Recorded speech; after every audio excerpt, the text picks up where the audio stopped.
My name is John Vodner. I'm at the Institute for Advanced Study. It's my pleasure to introduce the introducer tonight, and that's Professor Patrick Kenny of the History Department here at IU. He's a specialist in East European and Polish history. He has many interests, and among those interests are the history of terrorism, and I'll let Professor Kenny introduce our speaker for tonight. Well, thank you, John. Thank you all for coming. I think I'll start by saying that when Darius Rejali's book came into my hands about 8 or 9 months ago, it really posed a new conundrum for me, which is, so what do you say when your 16-year-old daughter borrows your copy of Torture and Democracy? Well, obviously you say, I hope you're really interested in democracy, right? If anyone else wants to have that particularly difficult experience or others like it, I mean, that would be a good reason to buy the book. But actually, I have a serious point here because it occurs to me that anyone who studies a topic as incredibly difficult as torture has to face similar problems. Maybe not quite that one, but similar ones. Namely, how is it that we talk about what we're interested in? After all, there's so many competing expectations that people have when they hear the topic of torture. It seems to me, on the one hand, torture is an incredibly contemporary, immediate topic, and yet anyone who's going to study it seriously, as Professor Rejali has done, has to take into account and somehow make the history of that topic not simply a lead-up, but adding conceptually to the study of the topic. Second, I don't think there can be few topics that are more local and immediate in their way as torture, the experience of individuals suffering in their cells or in interrogation rooms. And yet, if you want to write about it seriously, you have to drag the reader away from that individual story towards some kind of larger statements about the world, and that's a rather difficult tension to introduce into a topic. And then third, the most obvious one, is that this is the story of, at one level, of pure evil and what we imagine to be pure good on the other side, and how do you make scholarship out of good versus evil? And yet, if you complicate that, aren't you also letting down your reader? So an incredibly difficult thing to do, and I think for that reason, first of all, it is no surprise that no one has tried to tackle the topic globally of torture in the way that Darius Rejali has. And I can tell you myself, having read the book, that he has succeeded in tackling something I didn't think anyone could. Professor Rejali was at Reed College, where he is a professor and chair of the Department of Political Science. Got his PhD in political science from McGill University. His first book was also on torture, but specifically on modern Iran, Torture, Modernity, Self-Society, and State. His work on the current project, still sitting there, it is, his current project was funded in large part by a grant from Carnegie, the 2003 Carnegie Scholar, and that kept him busy on the topic for several years until this book was produced just a year ago next month, if I'm not mistaken. It won the 2007 Human Rights Book of the Year Award from the American Political Science Association, and I think there's nothing more that I can possibly add, so please join me in welcoming Darius Rejali. Thank you. So, Carlos, does the mic work? Are we good? Good. Thank you. Thank you, Patrick. Thank you, John, for inviting me. Thank you all for coming to hear a very unpleasant subject matter, as John said. Happily, I'm not going to show you pictures. You know, this isn't going to be a story of finger pointing and these other sorts of issues. What I'd like to do today is basically talk about 3 or 4 basic things. One is to tell you the story of torture as Torture and Democracy tells you, which is that torture basically is a supply side and a demand side. Where does the demand for torture come from, and where is the supply? And they're actually 2 different stories. And that's one of the things that we do is try and separate out these threads. Then I want to talk a little bit about whether torture works, because I found that I can't have a talk on torture without talking about whether torture works. You know, as a person who worked in this area, that was actually a subject that least interested me, because I began this book in 1994 when nobody even cared or even thought that there was a connection between torture and democracy, and now the connection is taken to be way too predictably for granted. So I think it's important to complicate these issues. But as I thought about it, and I was in the final phase of writing the book, I realized that I actually sit on the largest private collection of torture material that anyone possesses. It's 4,000 documents. I know every case of torture on the face of the planet since about 1890. So I'm actually probably the only one who can answer this question. So I thought, well, I guess I have to roll up my sleeves and do that. So I will talk a bit about that. And then to go to the title of today's topic, which was also to ask the obvious question, well, what now? What happens when this process has started to unfold? What can historians or social scientists tell us about this process? The story of torture and democracy is a complicated one, and I wish I could start off with a joke, but it's hard to come up with a joke about these sorts of issues that are so serious. Other than I want to thank whoever put this lecture in here, because I'm a short Americano, and usually these lecterns are about here, and I have to kind of peer up, and this is perfect for me. Thank you. So I know that anytime we think about torture and its relationship to democracy, we have a very predictable sense of outrage. And it's this general idea that democracies never engage in torture. That is something that authoritarian states do. And to use the language of the World War II poster, which actually is on the back of this book, it says it quite clearly. Torture, this is the method of the enemy. We fight to build a free world. So it's very clear that the two are not supposed to be connected. But torture has been documented in many democracies, and not just our own. So the question is not, why is torture still occurring? Is it bad people in power, sadists in the police, human nature? The general issue is that whenever we have to ask this question, why is something still happening? It's largely because there's something wrong in the way we understand our history and our past. Now, what is this something wrong? It's tempting to think that democracies are inherently less likely to torture than authoritarian states. After all, democracies elect governments from the people. The people don't want to be tortured, so if a government tortures the people don't elect them the next time around, right? So that seems pretty obvious.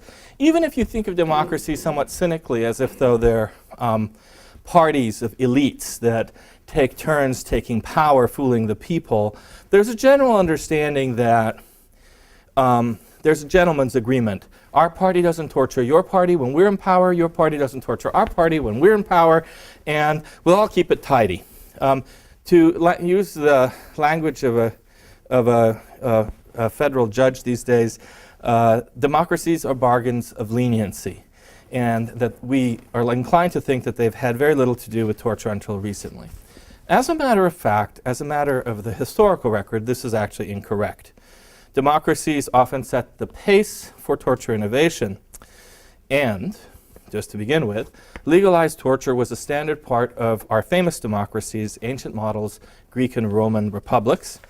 And we also know that before World War II, the English, the Americans, the French all practiced torture, the French in Vietnam, the British in their mandate in Palestine, and the Americans in the Philippines, not to mention what we were doing in cities large and small before the war. We also know that the great Florentine and Venetian republics, also examples of democracy, also had institutionalized torture that was tied to the Inquisition. So basically, there's a long history.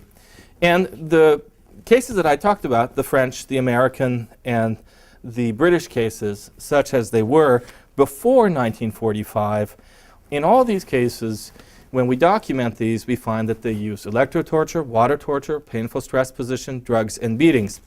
In my own little corner of the world in Seattle, for example, there was in the 1920s an electrified jail cell in Seattle, in which if you were a suspect, you would be put in there and they'd flip the switch on until you confessed. In Dallas in 1916, there was a device called the electric monkey, which the Dallas police used on, well, African Americans, hence the word the electric monkey. So these are well-known features of old-style policing. Sometimes in these cases, we know that the police did these things on their own. Sometimes they did it in collusion with local citizens, and sometimes with quiet approval, if not explicit authorization, from their governments. And it's important to recognize that all these things happened long before the Central Intelligence Agency ever existed. But our memory of torture begins somewhere else. It begins usually around World War II, because World War II is something of a rupture in our memory. Torture is something, we think, that was done by Nazis and Stalinists. And the good news is that after World War II, and certainly roughly during World War II, starting in 1943, we made incredibly sincere and often very effective efforts to prevent torture at home and to encourage human rights abroad. I mean, this year is the 60th anniversary of the Universal Declaration of Human Rights adopted by the United Nations. And that was largely an American goal. The bad news is that we came to believe that nobody on the Allied side had ever been a torturer, because being a winner was all about being morally pure. Now, at this point, I've used the word torture several times, and I'm sure you're going to ask me, well, what do you mean? And I'll just explain briefly what I mean by this, because as a social scientist, this is a concern, which is you want to define exactly the zone of what you're talking about. What I mean by torture is three things. First of all, I mean that what interests me is this kind of phenomena, that the person, there is systematic infliction of physical torment. There's got to be pain, physical pain. Second, the individual that is, to which this is being applied, has to be helpless. I'm not interested in cases where police are doing their legal responsibilities of, say, removing protesters from a civil disobedience rally or something. That's their lawful authority. Are we okay? That's their lawful authority, and they're entirely entitled to do that. If someone arrests someone and there have to be somewhat more difficult in pulling them down, that's fine. I'm much more interested in the case where once they're handcuffed, if someone takes an electric prod and sticks it into them, that begins to become my universe. Thirdly, the person who does that has to be a state official or designated state official. So it can be a policeman. It can also be a person who has a death squad or is responsible for that sort of purpose. And lastly, the purpose to which the pain is being put is one of three state-sanctioned purposes, namely to get a confession, false or true, not important, or information, or intimidation. So for me, torture, any phenomenon that meets these four properties counts as something that is something I want to study. And I want to study its causes and consequences. Now, it's true, we could actually come up with a much broader definition. The United Nations includes psychological torture, for example, in its definition. I decided I didn't want to study that because that would be another 900-page book, and my publisher was already getting really frustrated with me. But it's important to recognize that there are other ways to do that. From the standpoint of a social scientist, I just wanted to find this range of things that I'm looking at, or however you want to call it. Now, let me just say also, as a preliminary point, that besides the definition, that I don't think the democratic record of torture is as bad as that of the authoritarian one. I did give you a big list right now, but it's important to recognize that these authoritarian states, the Nazis and the Stalinists, they really do deserve their reputation for being truly horrific places. Anybody who's walked the killing fields as I have knows that there's no comparison, right? But the important point to recognize is that it's not that democracies don't have a history of torture, they have a different history. And that's the kind of history I wanted to look at. From a scholar's perspective, the relationship of torture and democracy really requires an explanation. The question isn't, is torture compatible with democracy? Because historically it obviously has been. The question is really, under what circumstances is torture compatible with democracy? And why are democracies such powerful innovators in torture? Now, this isn't just an academic exercise. Torture represents a very powerful danger to any democracy, because basically what it is a condition in which one person has absolute power over another human being.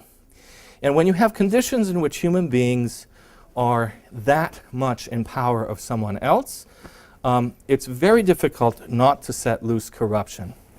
And that can destroy the lives of victims and torturers alike, and it can set into motion incredibly powerful forces that destroy both your judicial and your intelligence and your military institutions. And in the long haul, if these organizational tendencies are left unchecked, they can actually bring down a democratic state.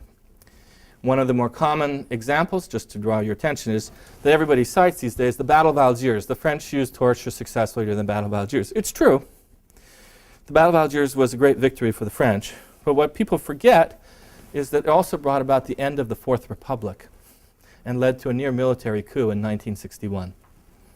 These are not unrelated events, and I'm happy to talk about them. So, happily, it doesn't always have to get that far, and in many cases, torture and democracy happens together at the same time. So let me briefly talk about the demand side, then the supply side, and then the torture works and what happens next. Then the general goal here is just to speak as intelligently as I can about cruelty.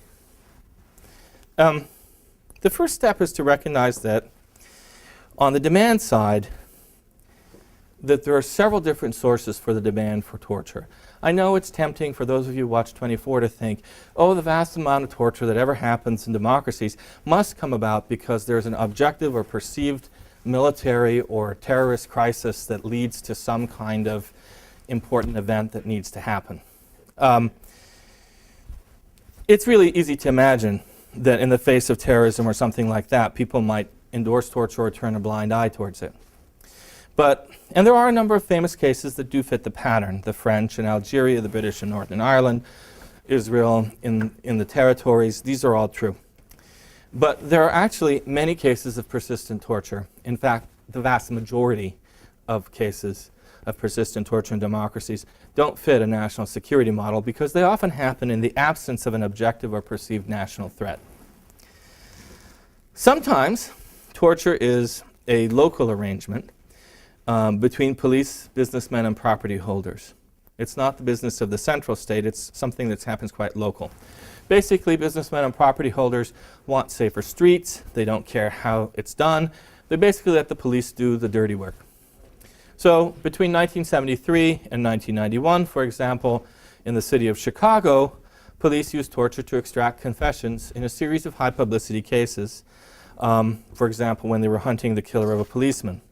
The police techniques that were used by the Chicago police in both Area 2 and Area 3, documented not just by me, but by federal prosecutors who are about to bring down major charges, are electro torture, asphyxiation, suspension, and beating. The two special prosecutors who were involved in this spent millions and identified a number of these people who have been put on death row on the basis of false confessions. Most of the alleged incidents implicated Commander John Burge, the second command in the Chicago Police, a decorated Vietnam War veteran, and about 50 or 60 detectives that he supervised in the course of 20 years. So it's important to recognize that there was no terrorist crisis in Chicago between 1973 and 1991. This is something that just happens locally, and there are lots of other examples of this sort. Another factor that triggers torture in a society that's a democracy is a permissive judicial system.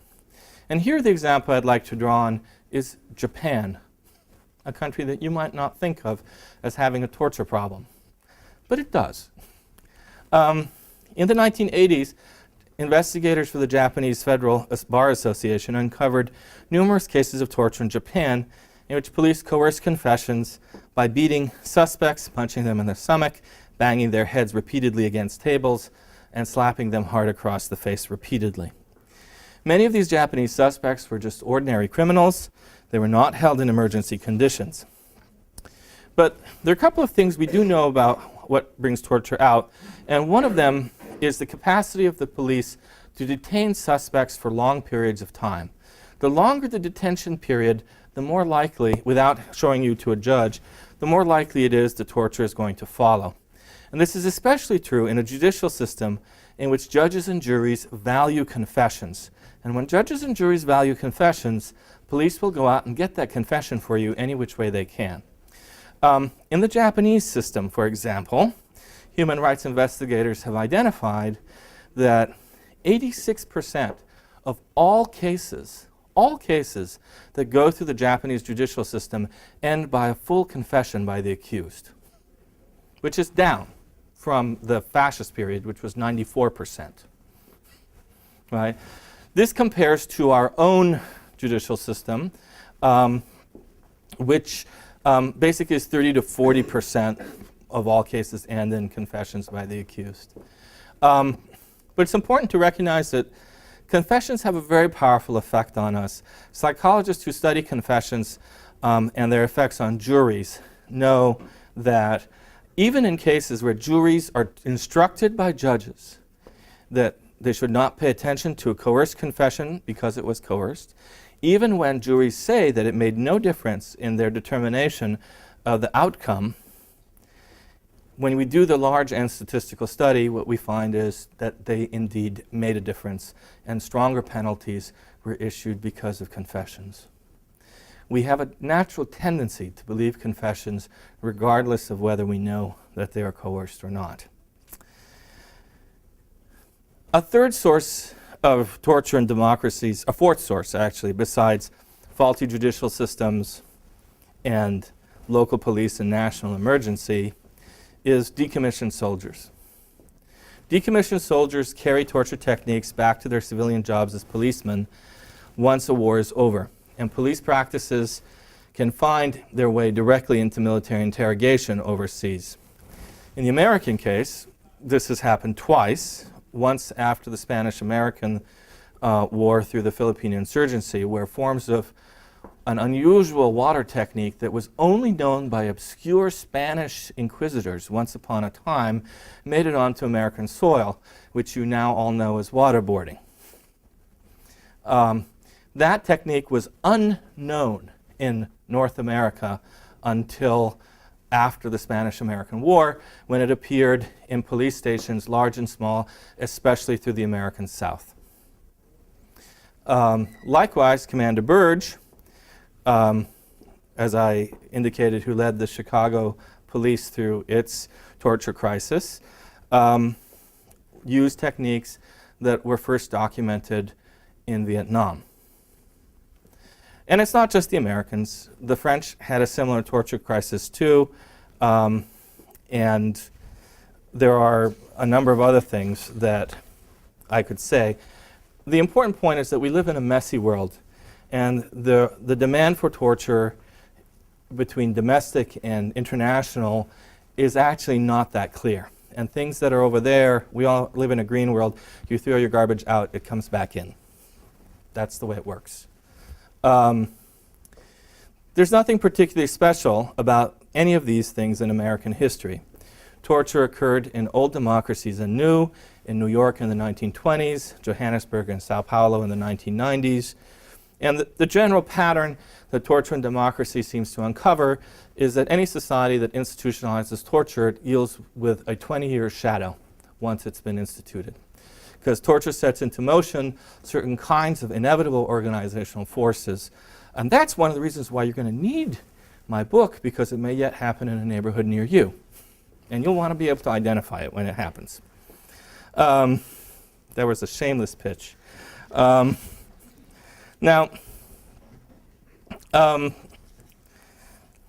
let's see. So that's the demand side. The supply side is a somewhat different matter.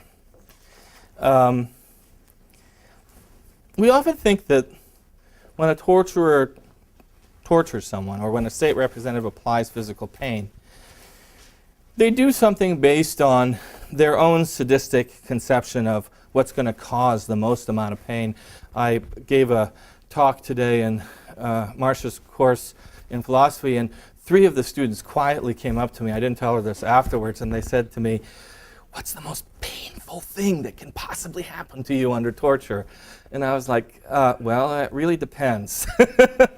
And I'm happy to talk to you about that. But there's a sort of sense that there's something deep and dark and sadistic about where techniques come from. The first important point to realize is that those of us who go out and meet torturers and talk to them, the Greeks, the Brazilian torturers, the French torturers, this is something that I've been doing for 30 years now, know that torturers are not sadists. In general, they tend to be very ordinary people, because organizations that institutionalize torture weed out abnormal individuals, because abnormal individuals are likely to be disciplinary problems. They don't follow the rules, they get into the fun of it, and they kill the guy. And once you kill a guy, you can't get information from them. So what you want is somebody typically who's patriotic, loyal, who knows how to keep a secret, who is well disciplined, who basically understands how to work with others in teamwork. That's what organizations pick for when they're looking for torturers. Typically coming from a small town usually helps a great deal, because many of those characteristics are characteristics of people who come from rural areas. In the cities, people tend to be somewhat more cynical about a lot of these issues. So the Greek torturers, for example, the vast majority of them came from small towns outside of Athens and in the north. The other thing to understand is that because torture is a normal process for individuals, because individuals work together in teams, because they form group identities, not surprisingly, torturers develop styles. And they pass these styles on from one generation to the next, just like tailors and massage therapists do. Torture is a craft, and like all craftsmen who work with bodies, torturers are creatures of habit. There are some bad tailors who do one-size-fits-all models, and there are some good tailors who kind of are much more specialized about making you look good. Well, in torture, that's actually also true. Torturers can be really bad or really precise, but what is really interesting is that they combine tortures in highly predictable ways. And every combination, every style, turns out to have a history. Now, 12 years ago, I didn't know this. I started mapping, I thought what was at the time an impossible project of mapping how torture technology spread around the world in the course of the last 200 years. I mapped every technique I could identify. I classified all my techniques, and then I mapped them. And I looked at how they changed over the decades. I noted who used it, when, how it spread, what its effects were. And it was I will not kid you, it was an incredibly unpleasant exercise. For example, just to take the Nazi period from 1933, it took like 3 summers to map every Nazi torture technique across Europe by time and place. And I had this gigantic spreadsheet where I just was like, oh, that's interesting, leg clamps. So it really is unpleasant to look at leg clamps and other pressing devices that squeeze muscles until the bones break, which are standard in Gestapo interrogation in the early 1940s. But what's really surprising, for example, is that leg clamps aren't found throughout Nazi Europe. They're only found in a broad arc between northern France, Belgium, Holland, Germany, Denmark, and Norway. Other places, the Nazis preferred other kinds of techniques. This is incredibly slow and painful work, but the truth is that social scientists know more about how hybrid corn spreads in Iowa than know about how police techniques spread from one police group to another, and that is an unfortunate fact. Tracking torture over 200 years yielded a rather surprising conclusion, which I certainly didn't expect, which is that with some exceptions, some very rare exceptions, very few modern techniques originated with either the Nazis, the Stalinists, or the Inquisition. The pattern is actually weird and unexpected. What has driven torture technology turns out to be something that no one usually considers having anything to do with torture, namely international human rights monitoring and democracy. To get clear about this point, it's important to make some very basic distinctions. There are clean tortures. There are two kinds of torture. One can identify two kinds of painful physical techniques. This is very simple. Techniques that leave marks, like whipping, and techniques that don't. If you do the kind of study that I've just done, what you discover that over the course of the 20th century, the more scarring techniques all start disappearing, one after the other. And as human rights monitoring increases, the scarring techniques disappear even more post-1960. Leg clamps, which was standard in Nazi practice, cannot be found anywhere on the face of the planet today. Okay? On the other hand, techniques that leave very few marks, what I like to call clean techniques, turn out to spread. And there are really two predictable combinations of them. There's what I call one group French modern and the other group Anglo-Saxon modern. French modern is the classic combination that you may have seen in movies of electricity and water, torture combined. Used properly, it leaves very few marks. And it appeared first in French colonies in this combination in 1931 in Vietnam, and it spread across the world. When you think of the Nazis having electro torture, actually what that story is French colonial troops returning from the colonies went into Vichy, and from Vichy they passed it on to Inspector Marty, who passed it on to the southern Gestapo in France. And actually most of the cases of electro torture by the Nazis are found in France. And it happens very late in the game for the Nazis. It happens post-43. Anglo-Saxon modern is a somewhat older combination of sleep deprivation, exhaustion exercises, and forced standing, a variety of things that we sometimes call stress and duress techniques. This has various origins. Some of these come from old illegal British and French military punishments. Some are from American police practice. And yet others are from the global slave trade. Now you might think, global slave trade, wasn't that all about whips? It was if you were a slave owner. But if you were a slave seller, you had a problem, which was if you had marks on your slave, it reduced the price of your slave because it proved that he was a disciplinary problem. And so slave dealers actually had a set of techniques that were clean and left no marks, but were very painful. Virtually everything that you have heard today, whether you want to call it torture or not, are techniques that were used either, whether in Abu Ghraib or in Afghanistan, belong to either, well, mostly to the Anglo-Saxon tradition. Now, these are painful forms of torture. Sleep deprivation, for example, isn't depriving the Taliban of their naps. What we know about sleep deprivation is that, and we've actually studied this not in the context of torture, but do you know in what context people study sleep deprivation these days? Huh? No, in case of students.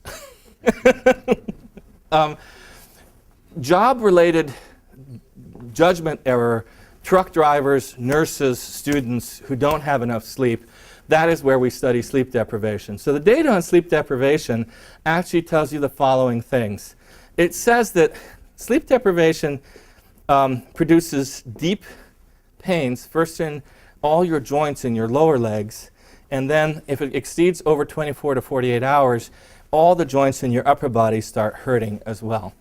Animal tests also suggest that it makes people far more sensitive to pain that's caused either by heat or electricity or punches.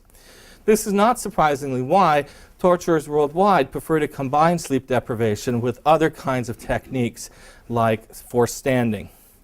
So it's not that clean torture is a psychological technique because it just doesn't leave marks. It actually has some genuine physical symptoms. The history of modern torture, however we define it, kind of tells us one very important point, and it's a very simple one.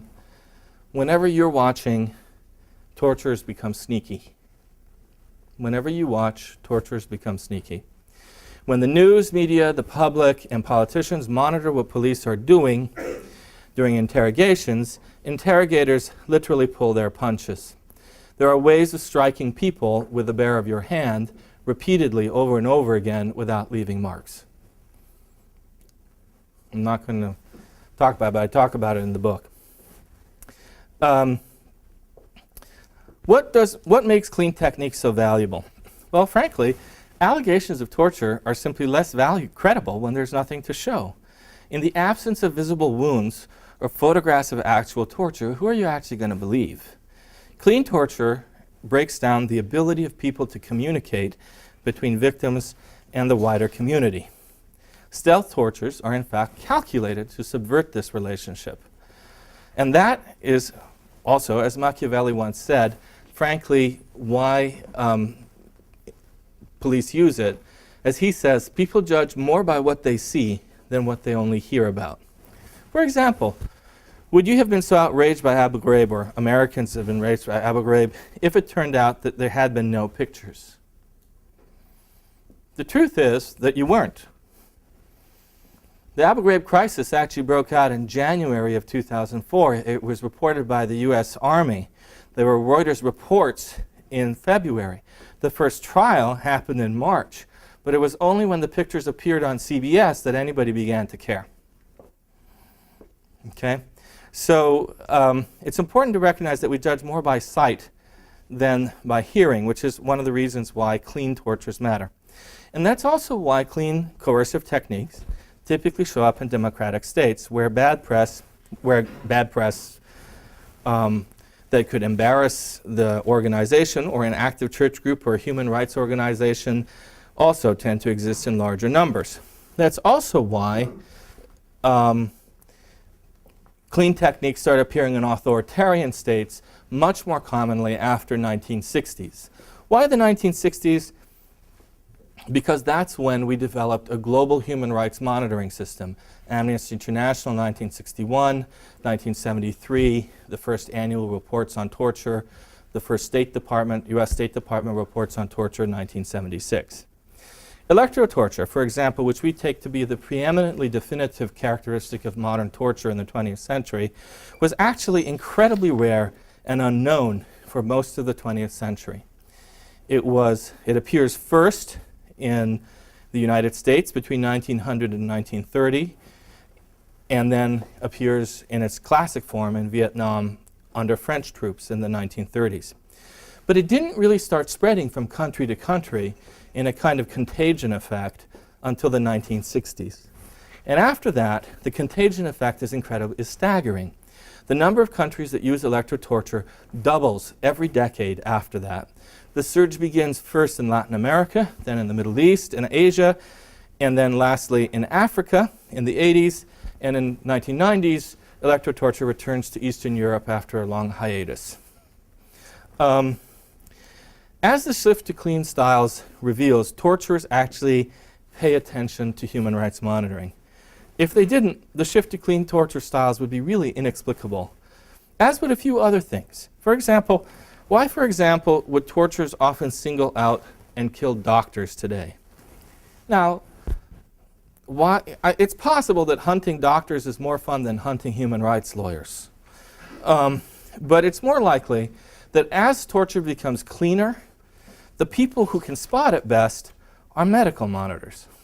And so it becomes in your interest to make sure that doctors don't see your prisoners. And doctors really have been on the front line of torture since the 1970s. So that's something about the supply side, which I hope can get at. I'm happy to talk more about it. A significant chunk of the book is devoted to that. So let me talk briefly about torture works and what's next.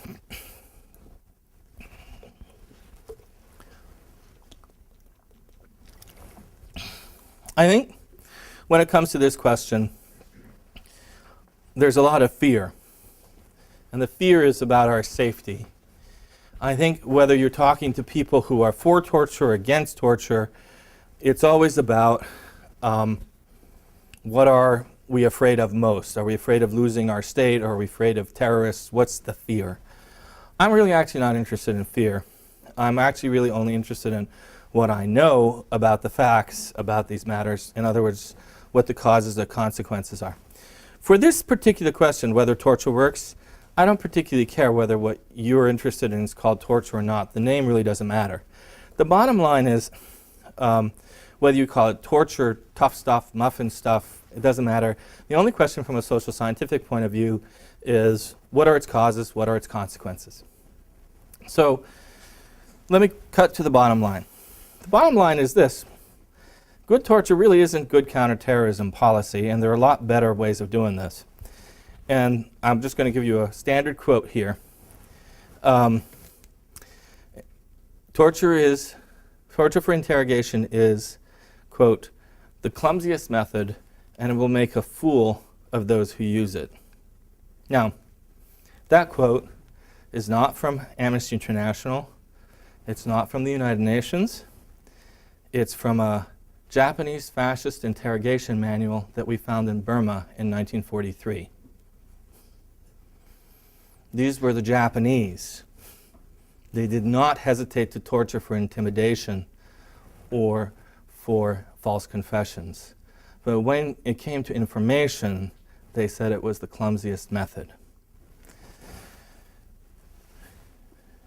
It doesn't really matter, as I say, whether you call this torture or not. The only question is whether the techniques we're talking about get true information and whether they get the bad guys.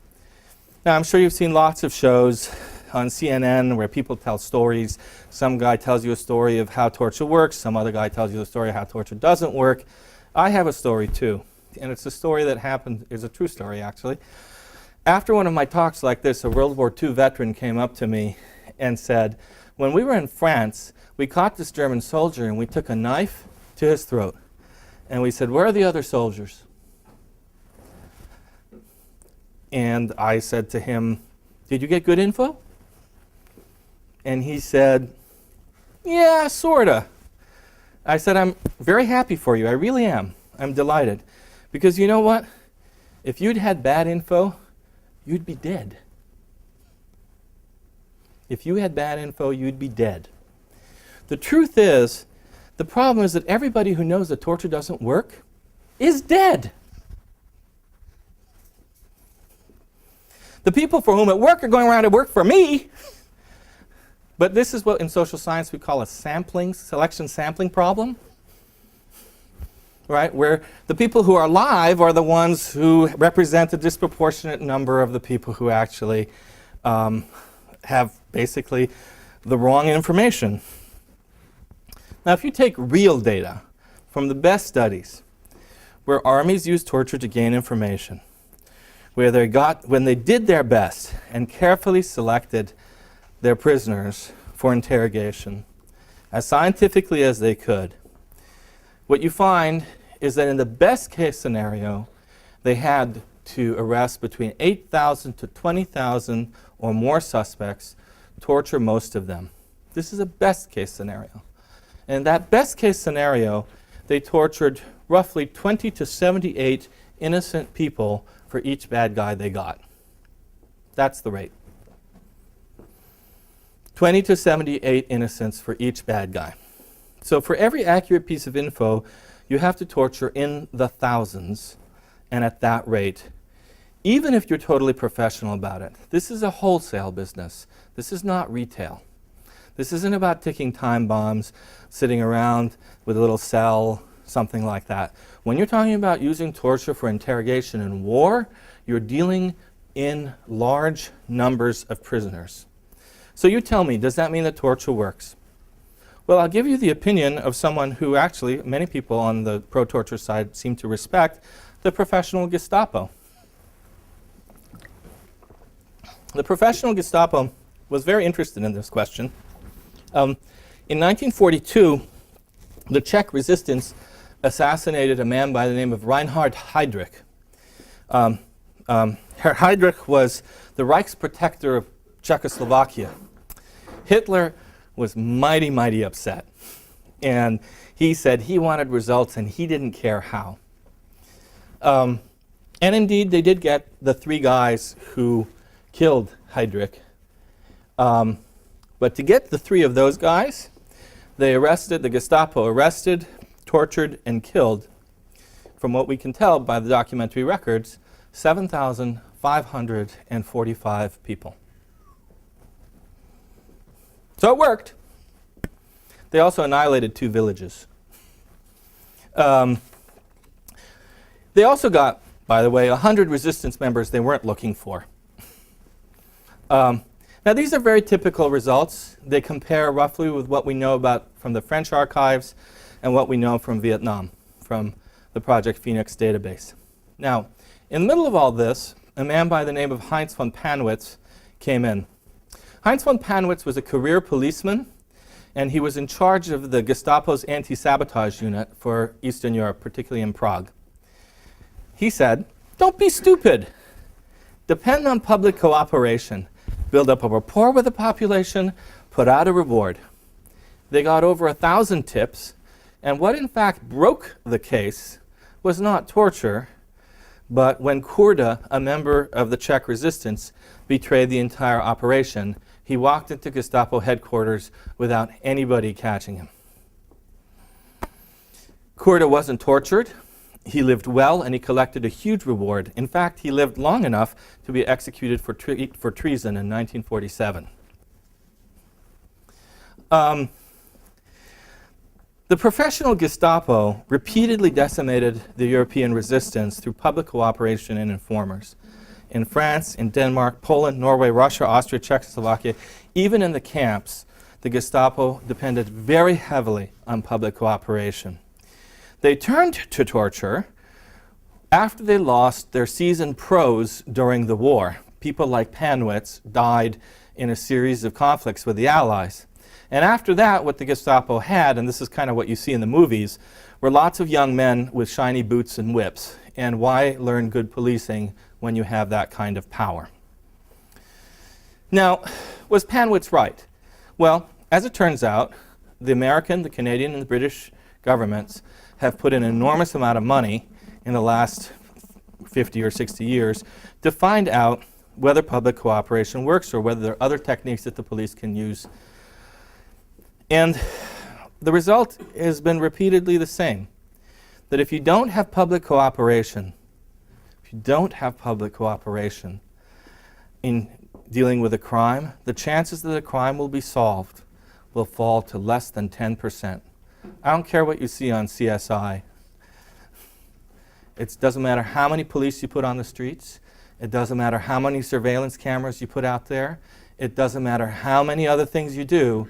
It doesn't change the numbers. Now, the Gestapo knew that public cooperation was the best anti-terrorist method, and the sampling that we actually do of the few remaining Gestapo files that weren't destroyed during World War II repeatedly show us that most of the Gestapo's tips, guess what, came from ordinary German people. Just like any other police force. They turned in their neighbors when you're looking for Jews or Jehovah's Witnesses or whoever it was. Public cooperation works even when time is short. London, July 21st, 7 guys got on buses with ticking bombs. And the British police got all of them in 1 week. And the ticking time bomb that was sitting outside a prison in Brighton. The big break, in this case, came within 24 hours when the parents of Mukhtar Saeed Ibrahim turned in their son when they saw his face on a security video. These were loyal British Muslims. Question: would they have turned him in if they knew that the British police were going to torture him? And the answer is no. The problem with torture even if you do it well, is that it's not just source of bad intelligence, it destroys the only thing that really works. The only thing that we know from social science really works, which is public cooperation. But good rapport weakens the strongest bond we know that human beings have to each other, namely the connection between parent and child, even when time is short. Using techniques like this during World War II, the British were able to capture 290 German spies hiding among 42,000 refugees that crossed over from Europe in the war without torturing a single one of them. Now, I'm not going to split hairs as to what is torture and what isn't torture. But if what makes torture moral is that it saves lives, then the truth has to be that torture is immoral because it takes far more innocent lives than it has ever saved. And so, for the matter, has all the things that we call not torture. In fact, some of the things that we call not torture are worse than torture because, well, they're sad. Take sleep deprivation. We have been documented of using this all the time to gather information. Professional Spanish inquisitors, if you sit down and read the manuals, wouldn't touch sleep deprivation with a 10-foot pole. You know why? Because sleep deprivation has hypnotic effects. It's ideal if you repeatedly ask visionary questions like, did you have a pact with the devil? Without enough sleep, people have tremendous visions, vivid visions. This is actually called by psychologists the illusion of knowing. You can plant total plots in their heads, which, by the way, is why crazy Scottish witch hunters loved it in the 1660s. But no Catholic inquisitor did that because that kind of not torture was, well, the crazy Protestants. Everybody 400 years ago knew this was unreliable, and yet we're using it to gather information all the time as if it was magic. So, bottom line, good torture creates bad intelligence. It involves torturing thousands of people, and the terrorists run free. There's another problem to it too, which is that it destroys our soldiers. Because one of the things that we've discovered by studying the Greek and the Brazilian and the French torturers is that atrocity-related trauma is real and quite serious. And if you are interested, there's actually an amazing radio show called Whatever Happened to Sergeant John Gray, which is about a tank battalion in southern Iraq in which they were forced to do prison duty because after the first couple of days of the war, there was not much use for tanks, right? And so they were put into prison detail. This unit has been ultimately devastated. And I think this is only the beginning of a series of stories that we're going to hear. And the problem is that limited time in torture makes all these effects worse. That's really what the professional Gestapo knew, that's what the Japanese Kempe Tai knew, and that's what the Spanish Inquisitors sometimes knew. And it's important to recognize that if these are our models for professional policing, then we should learn from them. Good counterterrorism policy really depends on winning public support and building up public intelligence. And I think it's really important. People say, well, you know, they chop off the heads of our troops. They do all sorts of horrible things on the other side to make our lives miserable. Why shouldn't we do this to them? And the answer is, if you start doing this to them, there are a couple of things that kind of follow from this. The first is that it provides great ammo for the other side, too. I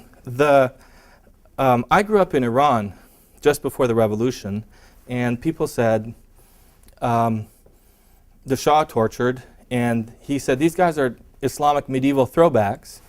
And the Islamic medieval throwbacks, like Khomeini, said, look who's medieval, the guys who torture. Nothing was a bigger draw to the Islamic radical cause than torture. It's important to recognize that the war on terror cannot be fought or won by winning land. It's not about land. If it was just about winning land, we could win it, right? It's about values. They're basically saying our values are shams, that when put to the test, we're going to abandon our values. And the fundamental question we have to ask ourselves in a society is whether we want to be loved or feared. If you're merely loved, you might be despised. if you're merely feared, you will be despised.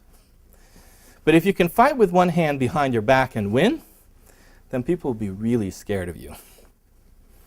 And I think the truth is we can fight with one hand behind our back and we can win. So let me talk a bit about what I think is going to happen now, and I'll open it up to questions.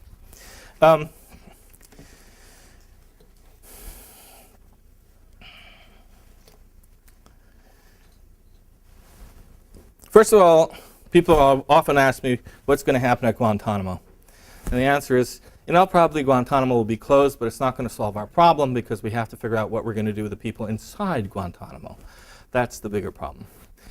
Of the remaining 250 people who are left in Guantanamo, 100 of them are Yemeni, and Yemen looks like it's a society about on the brink of collapse. So we can't send them back. So we're stuck with them. Senator McCain wants to try everybody through military tribunals on American soil and then sentence them to Leavenworth. Senator Obama wants them to be tried through regular military courts under the U.S. Military Code of Justice, the Uniform Military Code of Justice. It's important to recognize that the Military Commissions Act is not an act that any of the major armed services have signed on. Neither the Army, nor the Navy, nor the Air Force signs on to the Military Commissions Act. They have their own legal system. They will have nothing to do with the MCA. So in all probability, after this election, the MCA will die a very swift death. Organizationally, our problems are much more serious.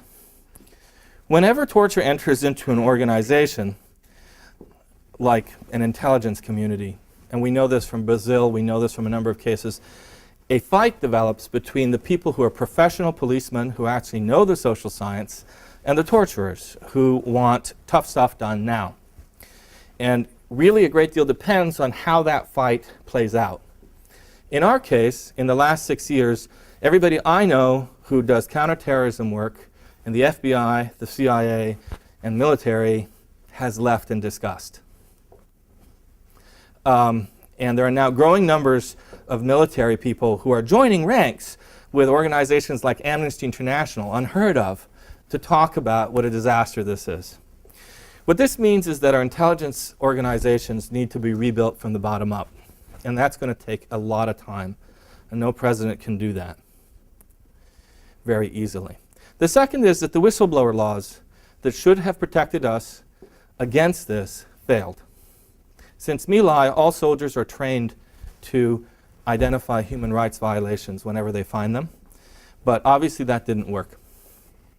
And those people who did reveal human rights violations or military fraud or various other sorts of things, saving you, the taxpayers, some money, basically now live in fear for their lives. I mean, you all know who Lindy England is, and you all know who Chip Frederick is, right? These are people who are famous from Abu Ghraib. But do you all know who Specialist Darby is? Huh? Yeah. Who is? He was the whistleblower of Abu Ghraib, which actually nobody knows because he is the model of the honorable American soldier. The soldier who actually did his duty. And he lives and has never appeared in front of the media in fear. Our veterans, journalists I know who go into veterans hospitals find numbers of soldiers who have atrocity-related trauma for whom there is no treatment. And this is a very serious issue because if you have atrocity-related trauma, particularly if it's torture-related trauma, it will spill over into your family. And if you don't treat it early, it will come out 6 or 7 years later in all sorts of terrible ways. People like this take college degrees and they come to your university and you'll have to deal with them too. Socially, one of the things we need to think about basically is what does this mean to have returning soldiers coming in and becoming cops. But I think the more general problem is going to be that things like waterboarding now are part of our culture.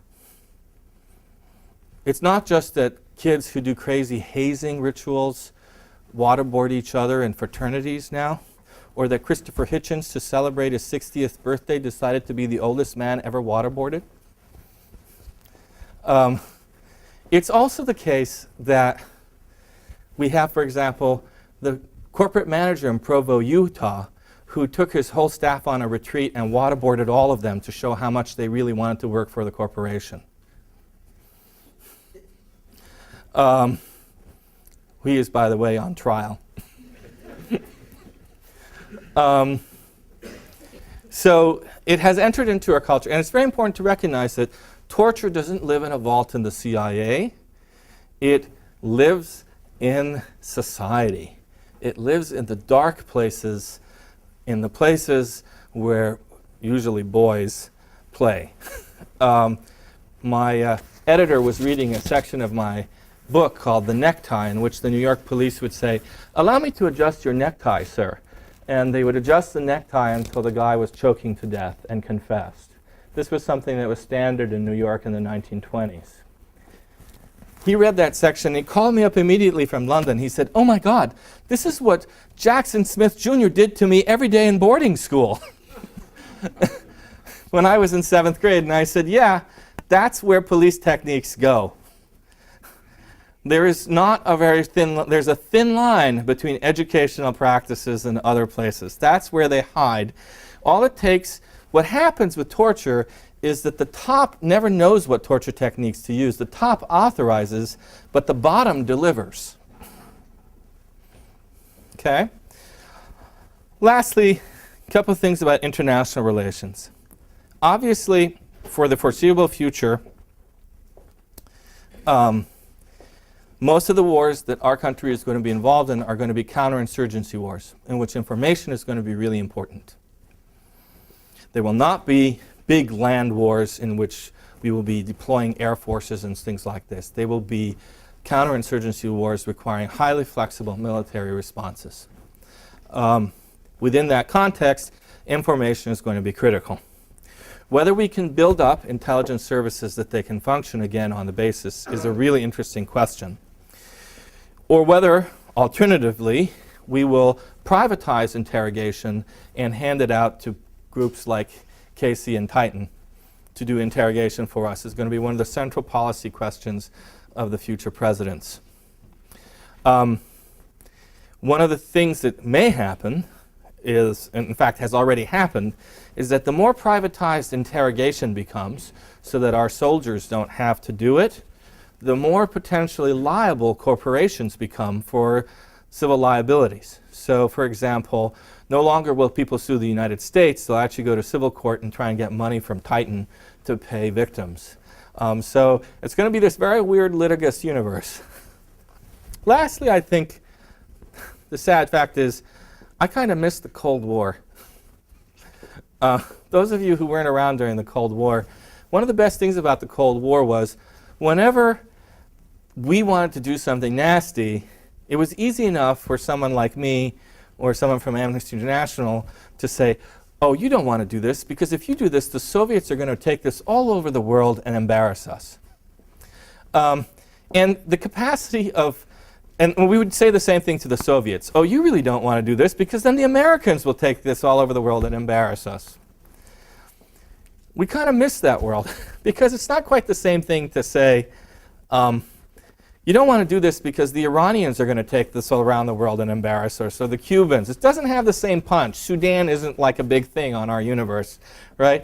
On the other hand, and here's the sad news, my friend Ali Shakeri, who was just arrested last year in Iranian prisons, and he was tortured, when he was released, they slapped him on the back, and they said, "Hey, Ali, not as bad as Guantanamo, huh?" Okay, so I kind of miss the Cold War because the Cold War may in retrospect be the era of great human rights monitoring, where we could actually urge people and countries to be better. Sadly, we don't live in that world. If the human rights monitoring system that we have collapses, you know how you'll know this? Because torture will become scarring again. And that's where we are. So I thank you for your patience. I know I talked a little bit longer than I wanted to. I haven't done this talk for a couple of days, so I'm slowing down and I'm operating on multiple time zones, but I'm really happy to take your questions. Thank you for your patience.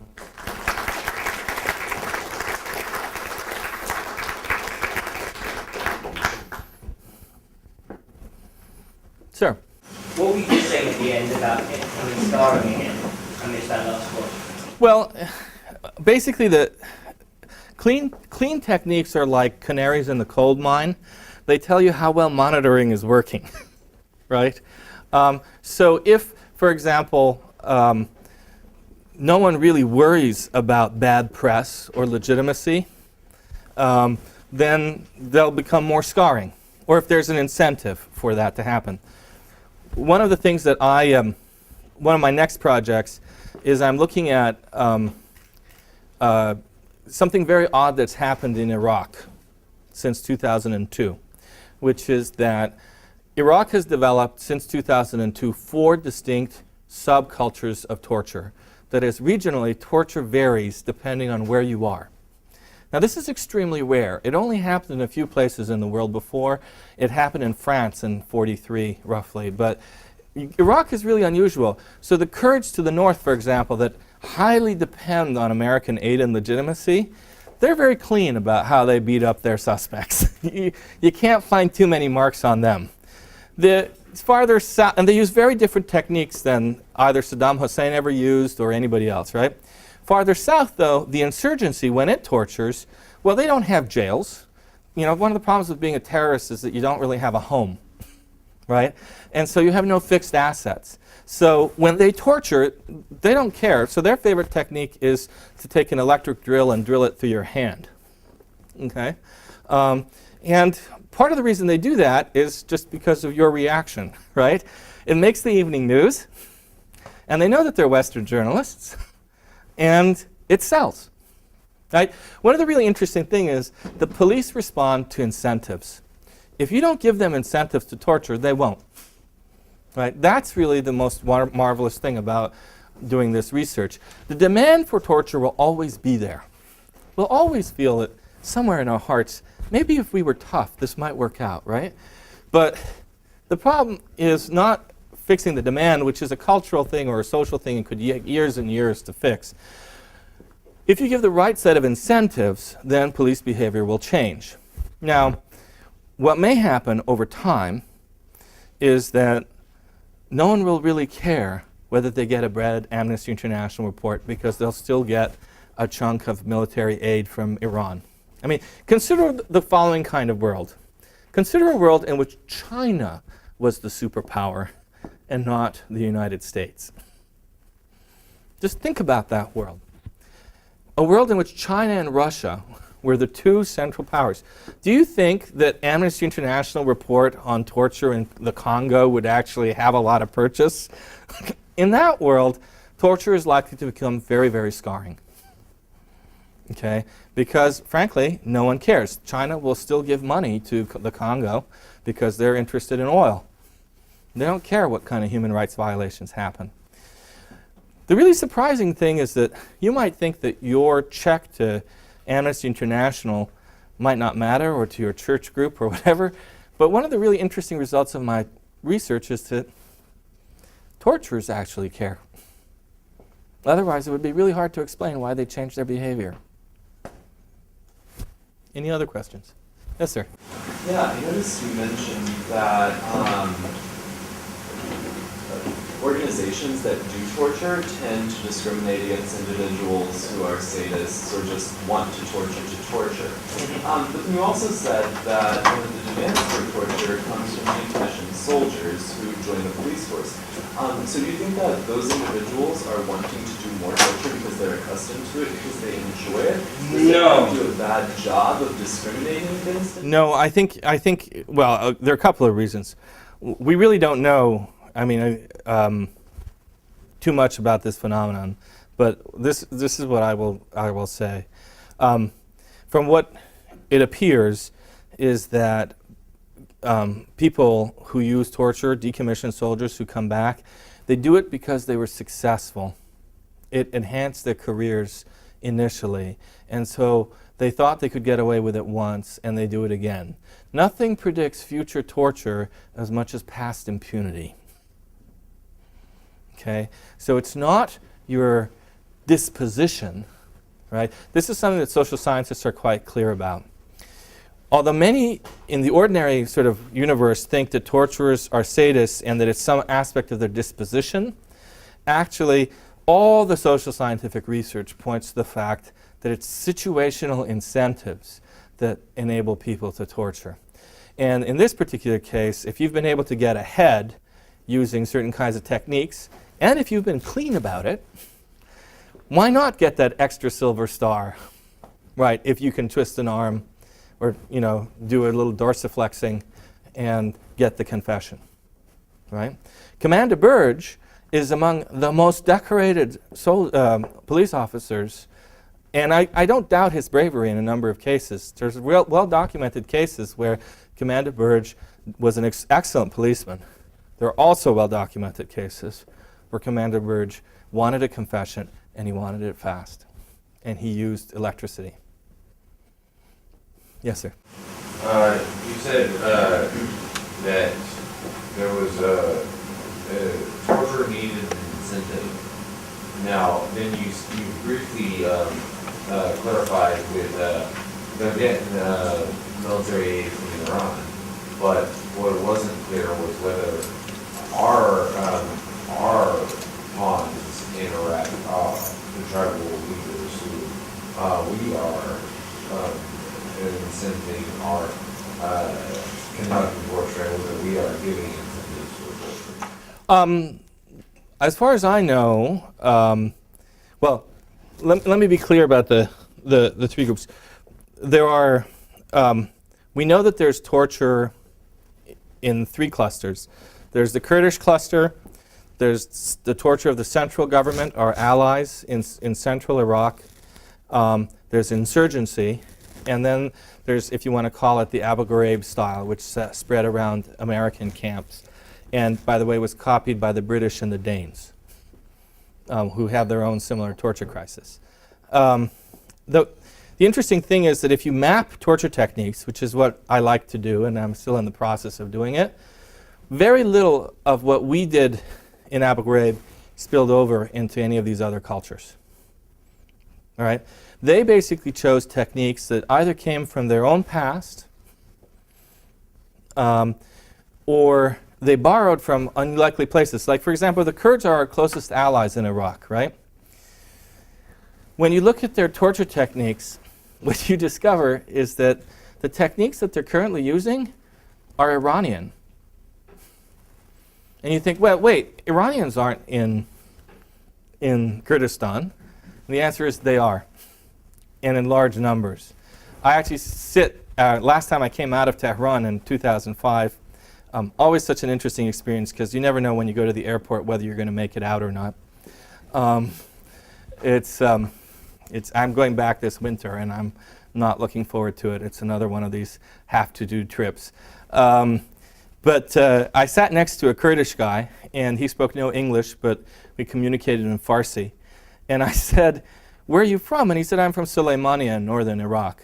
And I said, "That's interesting. Why are you flying out of Tehran? Why not Baghdad?" He said, "Are you crazy? Why would I want to go down there and be blown up?" Right? The Kurds all go to Iran and fly out of Tehran. It's the safest route. It takes 3 days to cross all over to Kermanshah and then catch a truck over the border. So, not surprisingly, Iranian influence in northern Kurdistan is enormous, and I'm not surprised that even though there are our allies, our best allies even, they're borrowing their techniques from the Iranians. Right? So the line, as is often, there's a wonderful joke that could easily apply to many of these circumstances. It appeared in Newsweek at the beginning of the first Gulf War. It said, showed an American soldier pointing a gun out to the frontier, and he said, "Halt, who goes there?" And the guy said, "I'm Iranian." And he said, "Well, that doesn't answer my question." And I think that could easily be asked of virtually everybody we work with in Iraq. Are you friend or foe? And the answer is, I'm from the tribe of Beni Yusuf. What does that mean? Right? The problem with the tribes is that they can change their allegiances at a moment's notice just as much as anybody else can, right? It's a real problem. I spend hours occasionally trying to think of what are some of the solutions. Last time I was in Iran, I sat down with a guy who was, I like to call him Mr. H. He was a very important guy in my life because he managed to get me out of Iran at a time when the secret police wanted me for a reason. And I said, Mr. H, what happens if the Americans invade Iraq? He said, oh, very simple. They become our ally. They become another Shiite democracy that is pro-Iranian. Yeah, I'm sorry. And then, yeah, go on. I haven't yet read the book, although I intend to, but I have scanned closely the table of contents. And based on that, it seems that the book is more descriptive than explanatory. Certain parts for sure, yeah.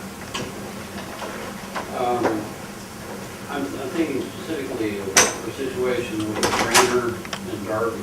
Right. Both of them are in the same situation. Right, essentially. yeah, sure. One obviously participates enthusiastically in torturing people. Mm-hmm. The other guy is horrified and turns everybody in. Possibly, but yeah, right. Yeah, okay. What do you mean possible? We're not entirely sure why Specialist Darby did what he did. But Whether he was horrified or not. yeah, we don't know. Yeah, well, I read an interview of him. Yeah. He certainly had Sure. Okay. psychological Yeah. culture. All right. Okay. So anyway. All right, so anyway, based on your study of the phenomenon of torture, can you suggest why some people would participate in the same situation and some people would refuse to participate? I can give you the summary of the research, yes. The summary of the research is as follows.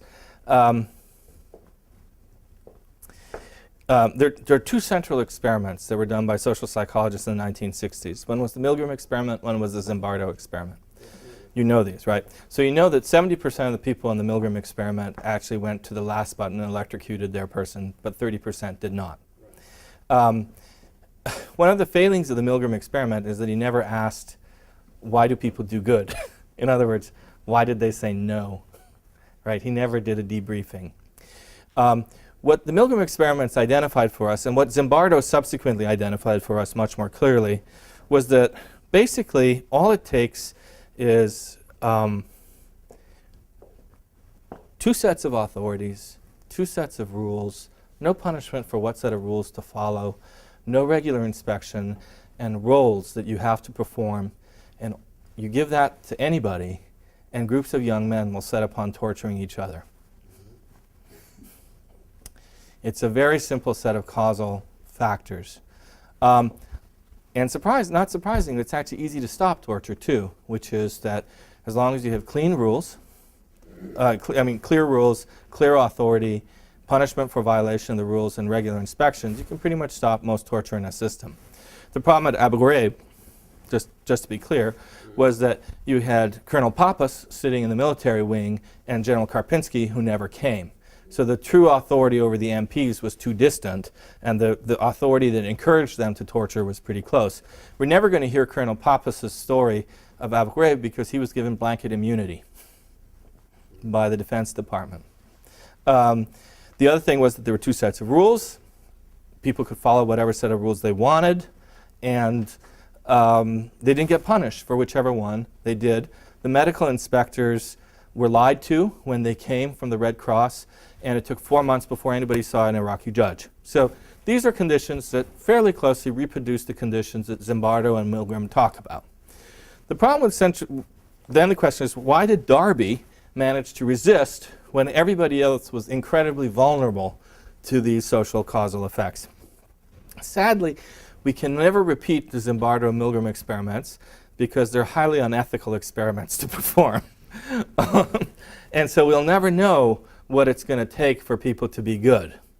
But there is some anecdotal evidence that suggests that basically when people have a strong commitment to something else other than the organization's goals, that can be the basis for saying no.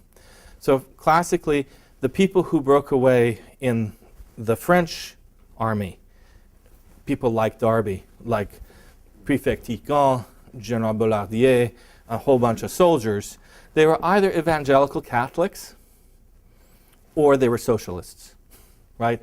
So they didn't have any strong commitment to the military, and they had a different set of values that they were trying to be faithful to.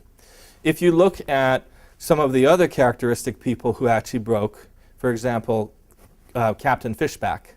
Does anyone know who Captain Fishback is? He was in the news.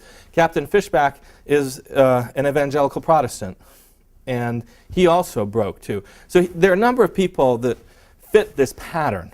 I don't know what Specialist Darby characteristics are, right? But what we can say is that that's pretty much their features. That's all. I can talk to you more about that, but you want to do a follow-up? Well, yeah, I'm thinking that based on what, and I read some of your essays online, and it seems to me that we have to do a psychological rather than a sociological analysis to understand why people like Darby and Fishback can say, no, I'm not going to do this, even though there are enormous social pressures on them in that situation. Darby feared for his life. I know. And with good reason. Mm-hmm. And there have been people fragged for less. That's right. So, are you familiar with the work of Alice Miller, the Swiss psychoanalyst? I'm not sure I know this now. You might want to Sure. check it out. Because, I mean that sincerely as a fellow seeking the truth.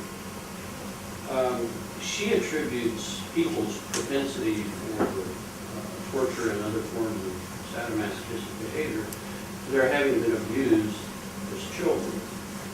And so they never develop an authentic sense of self that puts them in a position to resist those social pressures when the group pressure is so intense that unless you've got something going for you psychologically, you're going to go with the flow. Well, that certainly is possible. I mean, what I can tell you is that the empirical studies of the Greek and the Brazilians doesn't show that they had childhoods that were in any way harmed in that way. Now, maybe they're lying to us now, but They may not have recognized. that's true. I mean, there's a large problem with testimonial literature. But what I will say is that you're right. I mean, the fact is that, all I can really tell you is I wish we were more interested in why people could be good rather than why people do evil. But evil has got a far greater attraction for us. Yes? You talk about the importance of information and counterinsurgency. It's difficult to get to information. It's also important in research, right? And it seems to me that much of the information you have must have been difficult to get. Yep. So how did you get it? All sorts of ways. I have a nice smile. I am, I think it's important. One of the things I've discovered about myself is that I am quite capable of talking to people who've done pretty horrible things and being sympathetic. I'm surprised that I actually have this capability. But when someone's a torturer, they're not someone who has horns and wears jackboots. Typically, they have a degree from Paris and they invite you out for beer. And you have to be willing to take them up on it. And then you have to be willing to have that chat. And it's one of the things that I really think about a lot, which is making sure that you have compassion. That's part of it. Part of it is just basically incredible dogged persistence in archives. And trying to fill out holes that I had never imagined existed. One of the things that you discover in this book is I studied things that I just didn't even know existed. I didn't know, for example, that the Hungarians invaded Slovakia and tortured the Slovaks, right? or that the Hungarians invaded Romania. The Romanians remember this, right, during World War II, but I didn't. And I was fascinated to learn that certain kinds of techniques happen in the most obscure conflicts, right? So many hours of sitting in the Library of Congress, but also an indefatigable team of interlibrary loan people. You know, finding some of this stuff proved to be like, I don't know, falling in love. You're waiting for the perfect person, and you're looking for the perfect book, and it just never happens. And all of a sudden, one day, it pops into your life. I'll give you an example. There was a I was at one point interested in a peculiar device that appears in Argentina in the 1935 in the 1930s called the Picana Electrica. And I read a number of pieces in Spanish in the 1950s saying, oh, the Picana Electrica happened in a couple of cases, but we don't know where it was invented, but it's probably in General such and such's book, which was put in the archives of Argentina, and we can't find it in the national bibliography. So I took the name, and I went to the interlibrary loan person, and I said, can you find this book by General Belgrano? And surprisingly, it was sitting on a shelf gathering dust in the University of New York at Stony Brook. Some Argentinian had faithfully brought that text and put it on some shelf. Happily, I wrote this book at a time of computers, where there were all these possibilities of checking all these databases and being able to explore the possibilities. So I managed to fill in a number of holes. And as I was telling John today, the more I go out and speak, the more I discover that people come up to me and fill in even more holes, because they'll tell me things about places and times that I didn't think actually the events that they described could have happened. So I have many more leads now. Not that I want to write a second edition, but there are a lot of really interesting leads that I now have that I would love to follow.